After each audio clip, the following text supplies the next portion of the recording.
This is a special presentation of Farm Journal Television. Welcome to Outdoors on the Farm. I'm your host, Chip Flory. We're in my place in Denver, Iowa with our maximum habitat specialist. We're talking food plots, attracting and holding deer. It's going to be a great show. Outdoors on the farm. We do it right, get it done. Use a tractor, use a gun. Outdoors on the farm. Where I was born, I was raised, and I'll do whatever it takes to stay. Outdoors on the farm.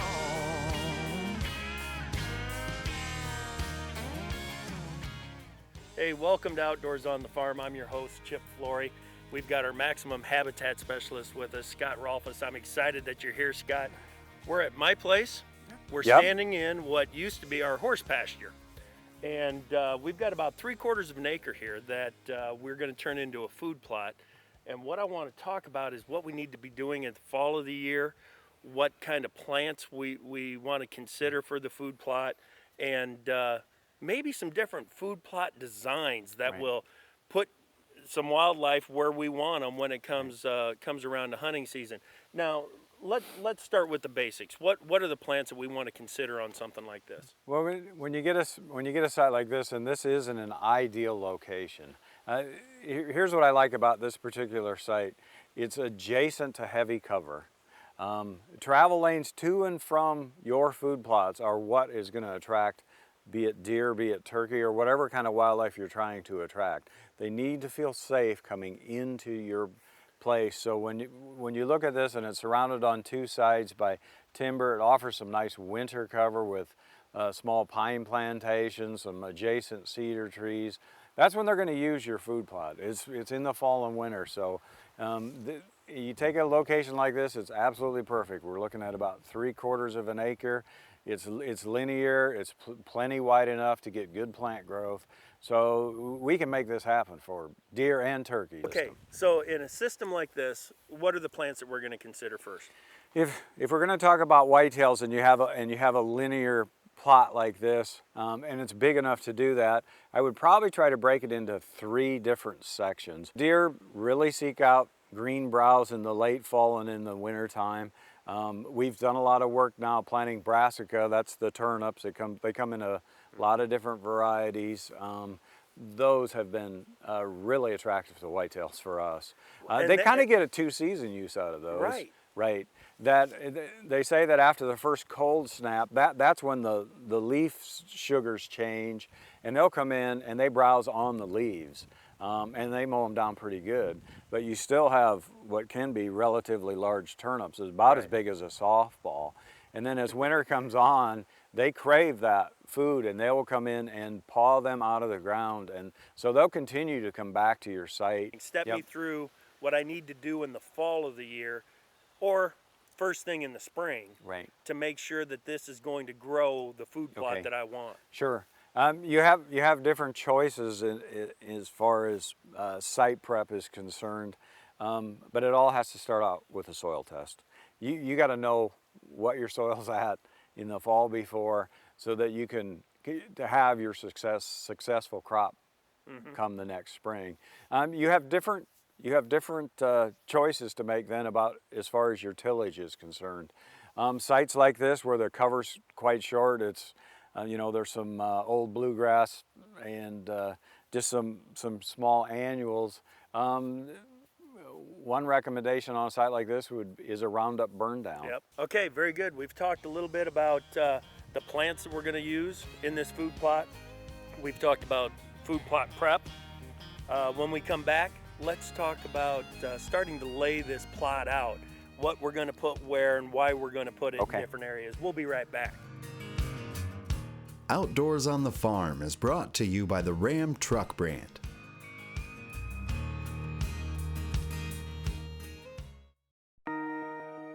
A collection of treasures lies between these bumpers. Legendary engines, industry gold, awards out the tailpipe, and world-class warranties to back it all up. Sounds like you just hit the jackpot. Ram. If it's your kid asking, it's annoying. If it's a billion people across the globe, it's a challenge and responsibility. Farmers feeding the world. It's about agriculture coming together to increase both hunger solutions and food production. Please learn more and give generously. Hello folks, this is Mark Gold with Top Third Ag Marketing. If you need help marketing your grains or livestock, give us a call. We offer one-on-one relationships that can protect you without the threat of margin calls. We don't speculate, we manage risk.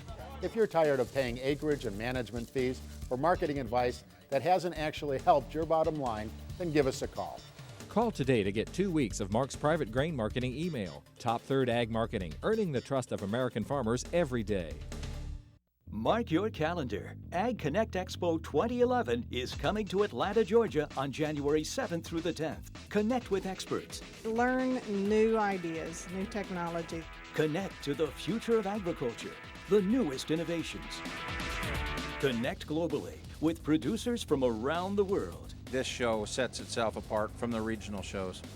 Ag Connect Expo 2011, where the world of agriculture comes together. Welcome back to Outdoors on the Farm. I'm your host, Chip Flory. We've got our maximum habitat specialist with us, Scott Rolfes. Scott, we are literally standing in my front yard right now. Right. And as soon as we take one more step, we're into the start of the food plot. Now, obviously, we've got to build some kind of a buffer here. What are we going to do with that? Well, I think since you have a nice grove of pines over here that is already offering winter cover, that if we came back with American Eastern Red Cedar, which is a nice native conifer for this part of the country, tie it back into that conifer line and then sweep it across this hill, plant it densely. You start with small stock that you'll have a nice opportunity in just a few growing seasons that'll offer full-time screening, because that's the benefit of conifer trees. Okay, now that's a long-term solution.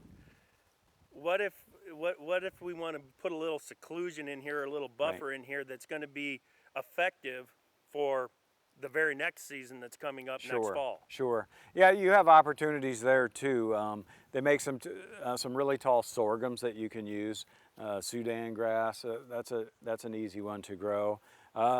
Corn always works. And a third option that I like is some of the tall sunflowers. Those rapidly grow, and they'll grow 6 or 8 feet tall. They provide food for a variety of wildlife and still offer a really nice screen. So now let's move past the buffer. And I've got this nice little hillside. Right. It angles down to the thick cover. We've got this little draw in here. When there's deer in the bottom of this draw, we can't see them from the house, even with no cover in here. What are we thinking about for this area? I would be inclined on this nice sunny hillside to go with a clover mix, and then when I say clover mix, 2 or 3 species. So it can be ladino, it can be red clovers, it can Dutch clover, whatever.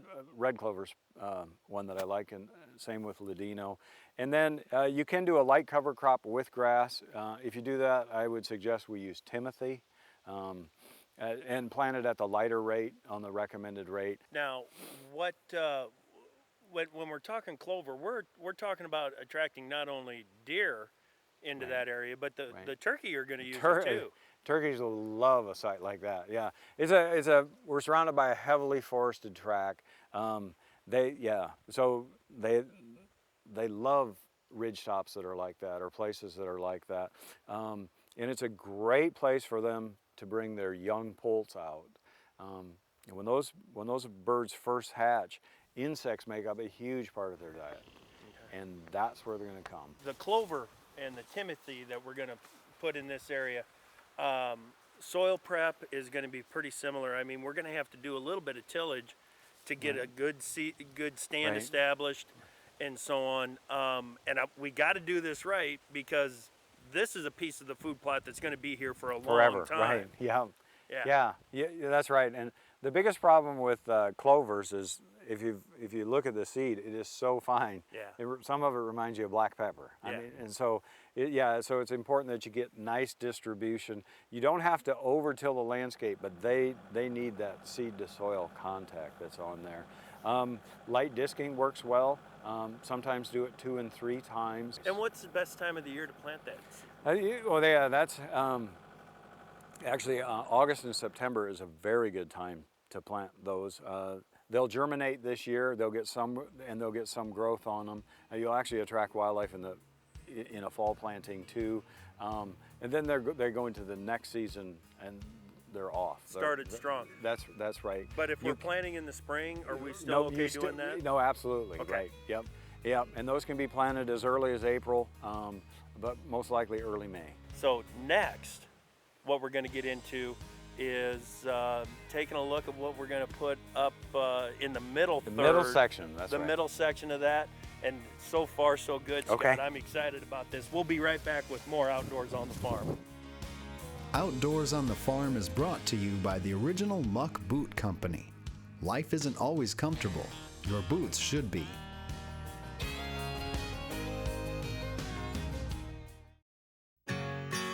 Life isn't always taking the easy route. Life isn't always a walk in the park. Life isn't always 9 to 5. Life isn't always comfortable. Your boots should be. The original Muck Boot Company. It's a good tool to have, and it's very simple. It's real easy when you're riding fence if the limbs fell down to take this kit, which I can just keep it on the saddle. When you come by a loose wire, you grab this thing out of your tractor and tighten it up. You can tighten it and be back in the tractor about as fast as you can open a gate. We're simply going to open up one side of the jaw, lock it on, open up the other side, and we're going to turn our body sideways. Now, the tighter I pull it, the tighter the fence stays. We're going to lay it across the face of the tool. We're going to take a nice short wrap on this side.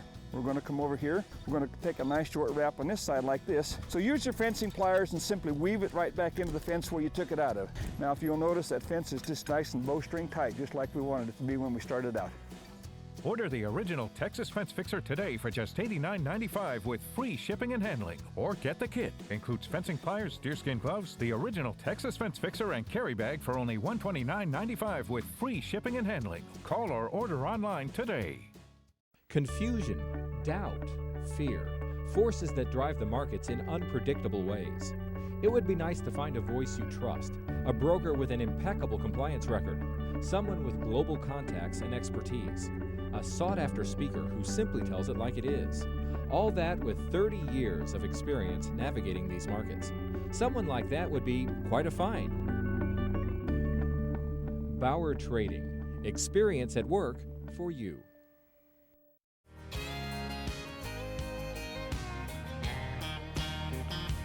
Okay, Scott, we're moving into the middle section of our food plot. We've already talked about the buffer. Right. We've talked about the browse. What have you got in mind for up here on top of the hill?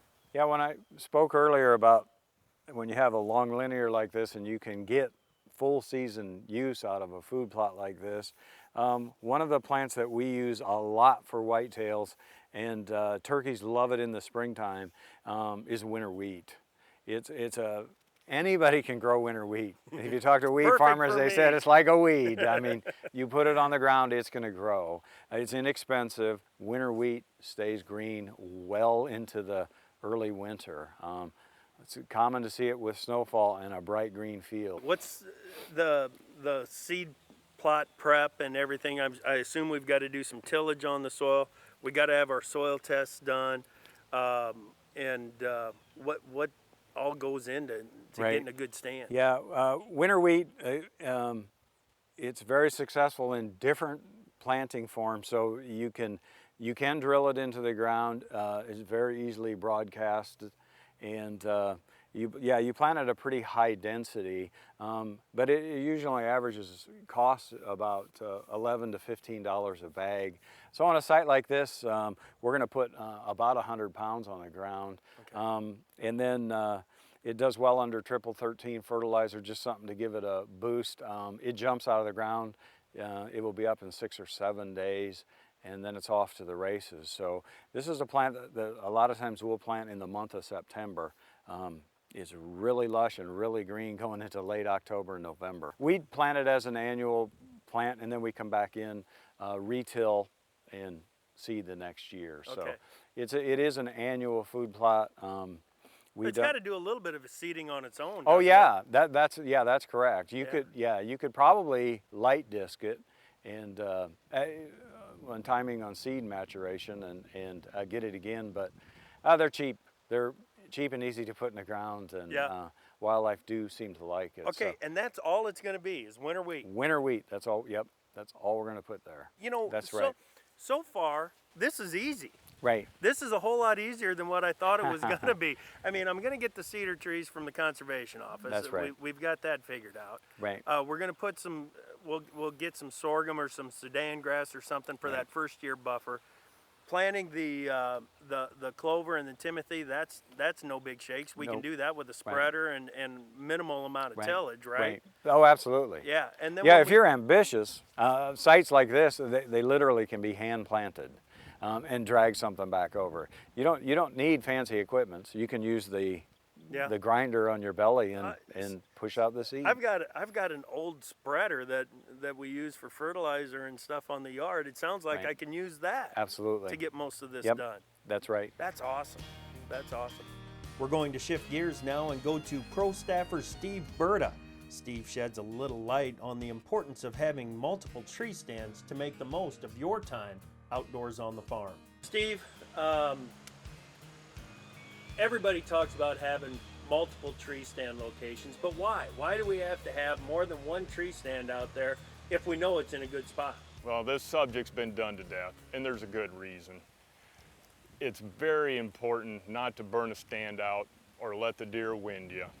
So it could be simple as moving it, say, 50 yards away, 10 yards the other side of that same trail to catch the right wind, or moving to the other side of the timber where the deer could possibly be coming out also. No one knows. You have to see the timber, make your own judgment. But it's still necessary to do, otherwise that mature buck will figure you out and he won't come around again. You do get an opportunity to go. It has rained.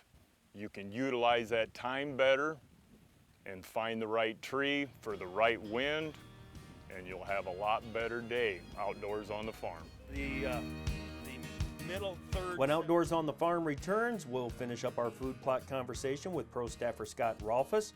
And what do you think? Is there a difference between food plots and baiting? We'll cover that next. Don't go away.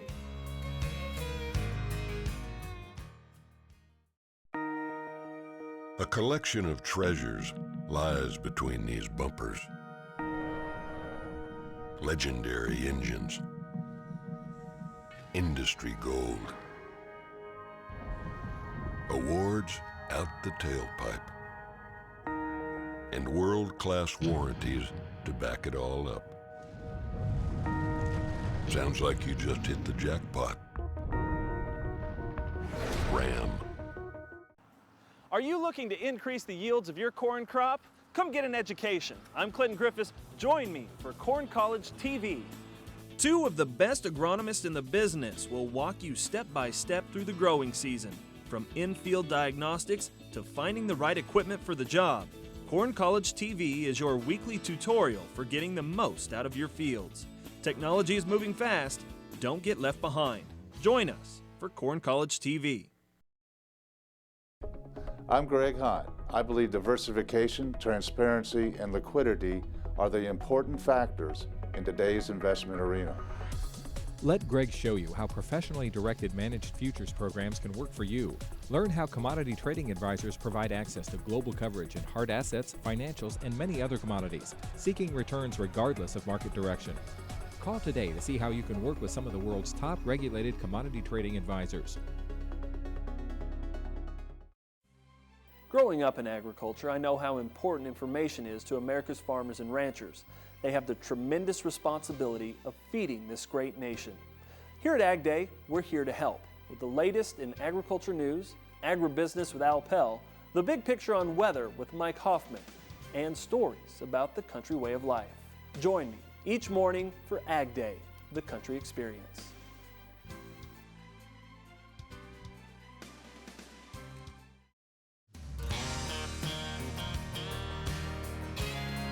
Okay, Scott, we're making our way up here into the last third of the food plot that we've set out. Up here in this section, again, it's kind of a narrow section. It's got some length to it. What are we going to stick up here? Yeah, I love the way that this tapers off and it ends in brush country. It's got very young timber. Deer will just have a great opportunity to come in and out. We're going to offer them up something different than we've had in the other 2/3 of the food plot, and I'd like to go with a brassica planting here. Those are turnips. They're designed for wildlife use. What I really like about the brassicas is that the whitetails, and that's mostly what you're going to attract to this is whitetails, but what they'll take advantage of the foliage first, and then they'll come back for the turnips. So it gives them variety in their winter diet. Well, what we've done is we've established our buffer, our browse, our feeding area with the winter wheat, and then our whitetail habitat up here where they're going to be coming for the brassica later in the fall and so on. That's awesome, but there's one more piece that I need you to work on. Okay. It's on the other side of these pines. We want to go over there and talk about establishing a songbird plot. We've got this area here that I'm concerned about. If we don't do anything with it, it's going to look terrible. It's right along the lane. We've got this nice buffer of the pine trees that is going to separate the wildlife food plot from what we're going to do here, and I'm thinking that we need to put in some kind of a songbird food plot in this area. Oh yeah, absolutely. The one thing that's critical to success on songbird mixes or small songbird plots is they have to be adjacent to dense cover. Songbirds, they will come from the wood edges to forage in your food plots and then go back. If it's stuck, if it's isolated out in the middle of open country, it's going to have very limited success. As you come in your lane every day, you should have some opportunity to see birds and butterflies that aren't here today. Well, we've been talking about food plots. I'm thrilled and excited to get started with this. The kid that's probably more excited than I am is my boy Tom, because he's looking forward to hunting over this food plot right here in the front yard. Do you think we were going to be able to use this food plot this soon? No, I didn't think we were going to be able to use it this early. It grew a lot faster than what I expected. I thought the first time I'd be using it was probably late muzzleloader when the snow was starting to fall. So you've been seeing quite a bit of action on this food plot on the trail cam? Yeah, a lot of big does and the young ones. One small 8-point, he's 1.5-year-old deer, and a lot of big toms, which is really surprising. They're usually north of us, and I see them every year. They just never come close enough, but now they're here now because of this food plot. So we're pretty excited about this new food plot that we've got. It's only a month old. Only a month old. And it's already doing what we hoped it would do. You know, since food plots have become more popular, there's been a big debate over whether or not there's really any difference between a food plot, and especially a small food plot like mine, and baiting. Now, baiting is illegal in a lot of states, but I think there's a big difference between baiting and a food plot. And the reason is really pretty simple. When you are baiting, you are trying to attract and hold an animal in an area that it might not normally go to. With a food plot, you are creating habitat. You are creating a space that that animal is willingly going to and willingly spending time in. So in my opinion, there's a big difference between food plots and baiting. Food plots are habitat. Baiting's just another pile of grain. Join me and country music star Justin Moore on a hunt. One lucky viewer will join me, Justin, and the pro staff team for a turkey hunt that will be featured on the show. Go to outdoorsonthefarm.com and learn how to enter. Deadline is January 31st, but don't wait. Sign up now. Join us next time on Outdoors on the Farm as we head to Nebraska for a last chance pheasant hunt and we learn the ins and outs of running a CSA. And of course, there'll be plenty more tips from our pro staff team right here on Outdoors on the Farm. Outdoors on the farm, we do it right, get it done, use a tractor, use a gun. Outdoors on the farm.